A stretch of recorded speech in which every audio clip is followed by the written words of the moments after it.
అందుకే ఇప్పటికీ పిల్లలు లేని వాళ్ళు కానీ ఏదైనా కష్టాల్లో ఉన్నవాళ్ళు కానీ ఇంట్లో బియ్యం పరమేశ్వరుడి దగ్గర పెట్టి ఈశ్వర అనుగ్రహించండి, నేను బాధపడకుండా సంతోషంగా అన్నం తినేటట్టు చెయ్యండి అని మొక్కుకుని ఈ బియ్యం పట్టుకెళ్ళి శ్రీముఖలింగం దగ్గర వెనకాతల ఉన్న తొట్లో పోస్తారు.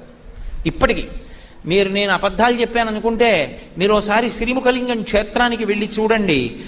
అంతరాలయంలో శివలింగం వెనకాతలు ఉంటుంది, పెద్ద తొట్టి, నడవడానికి కూడా చోటు ఉండదు.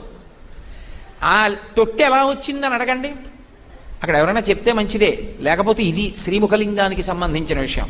ఇప్పుడు నాకు చెప్పండి, ఇందాక నీ చెప్పిన జాబితా లాంటిదేనా కాదా ఆ క్షేత్రం? మనమైతే ఆలోచించడానికి ఏమనిపిస్తుంది, అదేమిటండి కుమ్మరికి అంత అనుగ్రహం ఎలా కలిగిందండి అని మనం అనుకుంటాం. వాడు ఉన్నాడని నమ్మి వాడి యందు భావనలు ఉంచుకున్నాడు.